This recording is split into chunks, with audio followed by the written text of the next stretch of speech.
What's going on, guys? Fearmaky here, bringing you another video. Let's get into it. Let's roll deep and keep grinding out there, guys. Let's dive into the video. Let's go.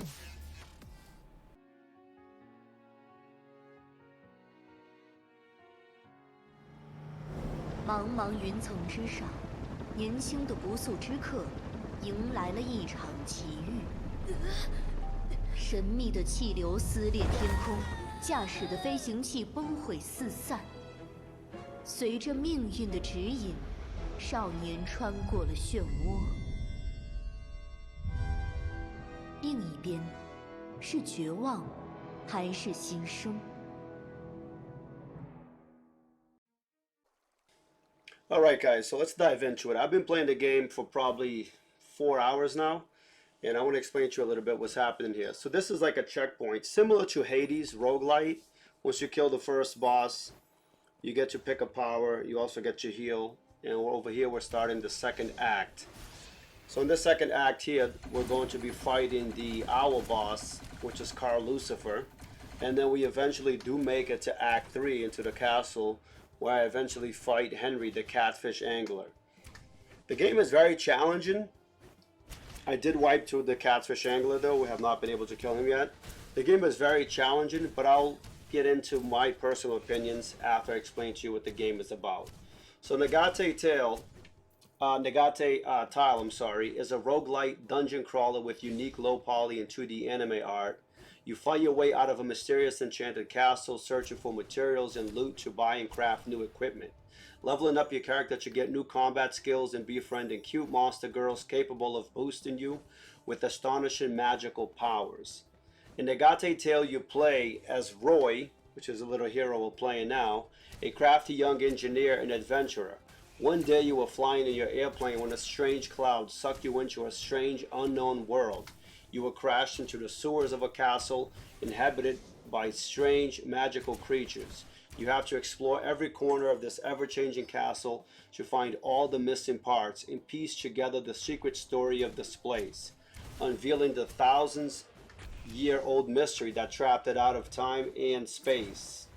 Your mission won't be easy. You'll have to fight your way out of the labyrinth corners of this castle full of monsters, traps, and all kinds of hazards. Every time you die, you will reappear in the same place as in stuck in a never-ending time loop, but the castle will have changed its layout, forcing you to obtain a new path. So, it's a roguelike game. As you go through these stages, you gain powers. These little monster girls are going to appear and give you options. Some of them may give you 3 options, some of them will only give you 1 option. You'll also get to collect cakes as a currency, as you see there in the top right, which you can give to the NPCs back at the sewer to gain favor with them. It's very similar to the Hades system where you gain favor with the gods, and as you gain favor with them, you unlock new abilities. If you pay close attention, I have a little purple pet following me around that also deals damage. I unlocked that pet from Mayona by giving her 10 pieces of cake, and then unlocked it, and it shows you what it does once you unlock the skill. You also have, starting at the top right of the screen, the currency. You have the monster part currencies, which is the crystals. That's the main currency that you use to unlock your talent points. The currency below that, which is the monster fragments, is what you use to craft your equipment. You can upgrade your weapon, either your melee weapon or your bow. You can also upgrade your F skill key, which is your auxiliary technology mod key skill. And then obviously the cake you give back to the NPCs for favor. And the gold is used here on the map. There will be a shop that appears. You can buy additional powers, health. There'll also be a slot machine that appears as well that you can spend currency on to roll random abilities and powers. So that's what the gold is used for. Here's the shop, for example, that appears, and you have those 3 options, either healing, extra life, or a blessing. I'm choosing a blessing to make my character stronger. And the skill tree, there's 3 trees that you can pick from. One is magic, one is technology, the other one is explorer. I highly recommend going into Explorer because it's going to give you additional currency faster for you to level faster and progress your character faster. I know it can be very enticing to go down magic and technology. I did that initially starting out, but now that I'm playing, longer, I wish I could go back and I would have invested majority of my points, if not all of them, in Explorer because I would be further along now because of the abundance of a currency I would acquire by going in that tree. So this is Carl Lucifer, which is the second boss. I struggled with this boss initially. But essentially he does a scissor move on you, which does 3 slices. You want to dodge all 3, then back away. And then he'll also spawn a bunch of birds around him. You want to be running around in a circle around him to dodge the birds. And he'll also throw his hat, which is on his head on top of you. And you'll see a red circle spawn underneath your feet. And as that's about to drop, you want to roll out of it. Then there will be an intermission phase that we're about to get into here. There will be 2 ad phases. Kill the ads right away, then he comes down. The one thing I kept wiping to the most on this boss is, you see how he's dropping these bombs on you? Those also light up in fire after. It's like an oil. It's going to burn up after and bubble, you see that? And I was taking massive damage from that the first couple of times I encountered him, and I did not know that that would deal damage to me. So obviously you want to avoid those when they come down, when they initially impact, and then after when they start boiling in hot lava, pretty much. But that's it right there. Yeah, once I understood that mechanic of it, then it was pretty easy to kill. I also went with the bow. The weapon, the melee weapon is very fast, deals a lot of damage, but I feel that the bow is a safer playstyle and also deals a lot of damage, especially with the burning affix. If the moment you find a burning blessing, equip it, it deals so much damage. And you can just run away and survive while the mob gets chunked down. So I was, able to kill him and move on to the next act. But in my opinion, I think Nigate Tale is a really good game. It's a promising game. If you like roguelike games, if you like challenging roguelike games where you're rewarded for each run that you do, then this is definitely a game that you'd want to check out. You might want to wait for it to be on sale. Completely up to you. But the game is polished. I did not encounter any bugs with it at all. I did not have any performance issues. The story was interesting when I started out, and then I just found myself skipping through all the dialogue because I'm not really a big story guy. But you can certainly, if you're into story, if you're into dialogue, and you want to find out what's happening with each character, there's definitely a lot of dialogue to go through. But luckily you can skip it if you're somebody like me, or you can definitely enjoy it at your own pace.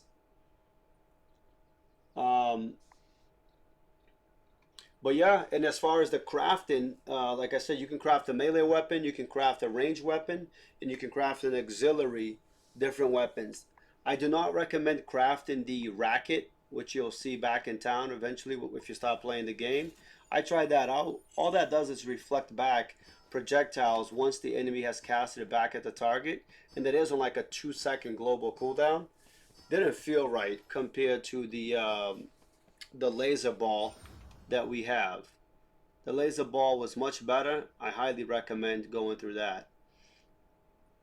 And what I also realized from acquiring blessings, you want to have multiple different blessings. And one massive blessing that I got from killing the first boss, is the bouncing arrow blessing. If you come across that blessing as an option, definitely take that. It's going to make your life way easier on clearing trash. And this is pretty much the midpoint after you kill the second boss act. This is getting into the third. Obviously, if you die and wipe, you start back at the beginning, just like in Hades, and you have to progress your way all the way through again. But you would have acquired a currency that would make your character stronger back at the sewer where the NPCs are. Next playthrough I do, I'll invest most of my cake into one of the new NPCs. They randomly spawn as you go back to the sewer. They're not always there. But as they spawn, you can invest currency in them to gain additional pets. I don't know if you can only have one pet at a time or not, but as I play more, I'll let you guys know. And if you guys want to see more gameplay from it, let me know. Right here we have 3 options. I went with the moon, option, and this is the first time I came across this, which was after clearing the owl boss. So the game definitely has some good variety. For a roguelike game, it's it's pretty interesting on how they deal with the blessings, how the bosses are really mechanic heavy on how to deal with them. And the game is not forgiving.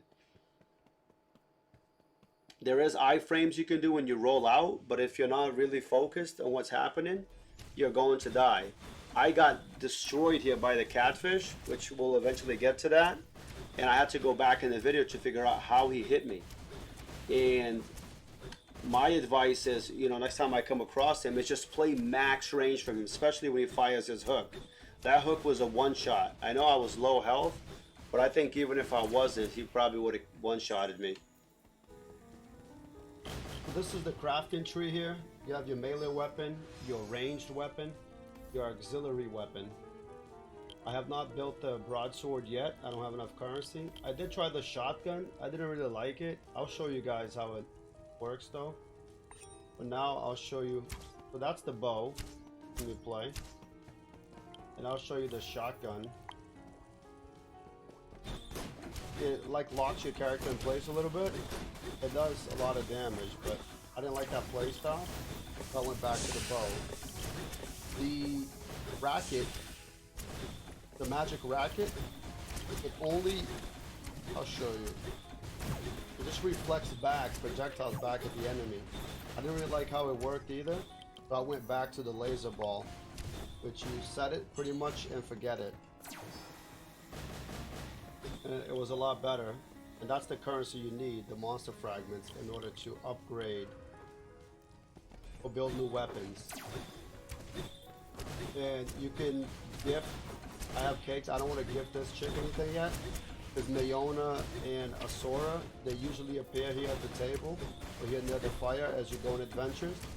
And I want to give Asura the cake, because I think I already gave her a couple of pieces, so I can unlock her pet. But essentially, if you press C, this is Mayona here, we unlock this pet from her by giving her the 10 cakes. And this pet deals basic skill and has a magic skill. Spits out 3 bubbles consecutively, dealing damage with a fixed chance to freeze, and launches a ring of rotating and spreading bubbles, dealing damage with a fixed chance to freeze enemies. I'm not sure if you can have multiple pets, or is it only one per? I think you can have multiple. But essentially I want to give this chick 3 cakes to unlock this pet. And I don't know how much more you get by, giving them a lot more cakes. I don't know if you can unlock additional pets or not. But these are that's Mayona. I believe that's Asura. That's Asa. Rothschild and Cersei. It looks like there's 1, 2, 3, 4, 5 more. So 10 in total. And then I'll show you guys the talent tree here.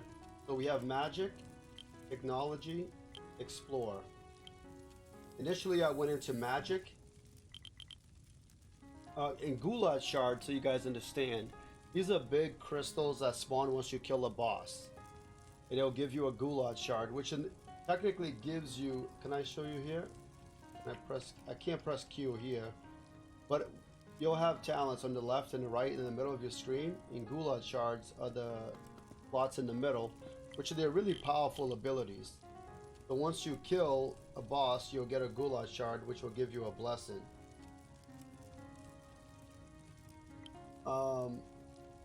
Yeah, but this is the route I went with the magic tree.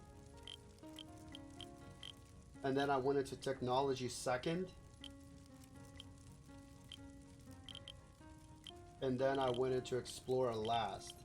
Like I said, I wish I had gone into explorer first, because look at the talents alone, right? Free crystal. When obtaining magic cakes, there's a 10% chance to get 10 additional monster crystals. These are the monster crystals that you need to invest in the talent tree here, on all of them. So the more you gain, the faster you can upgrade all your other skills. So I should have gone into this originally, but I didn't.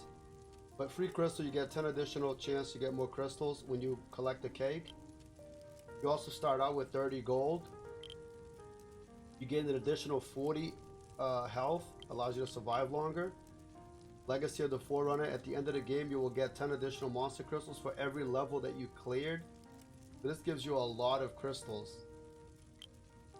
And then you have free fragments. When obtaining monster crystals, there is a 10% chance of obtaining an additional meteorite fragment.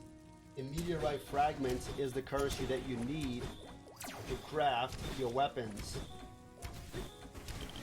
So it's a very good tree to go in. And there's a lot of progression. For an early access game, there's a lot of progression for the early access. Like I said, I'm 4 or 5 hours into the game, and I'm only a quarter of the way into the talent tree. You know, I have a lot more to go. And I'm having fun with the game. It's challenging. There's no bugs. It flows. I like it.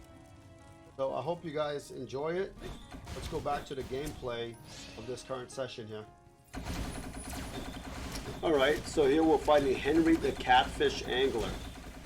I almost got him, but like I said before, his ability where he throws the his fishing hook at me, I wasn't really paying attention to that, but that pretty much deleted my character there towards the end.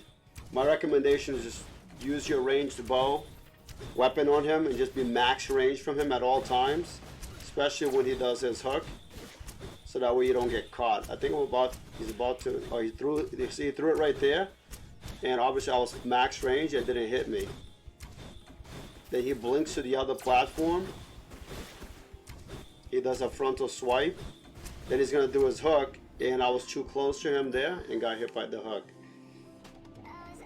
So always be max range. When he teleports, he's going to do a melee, then shortly after he'll follow up by the hook. You want to be far away so you don't get hooked and get killed. But that is it, guys. That has been Nigate Tale. I hope you guys enjoy it. Please leave a comment in the section below if you guys want to see more gameplay from Nigate Tale. Let me know what you guys think. You guys stay grinding and roll deep. Woo!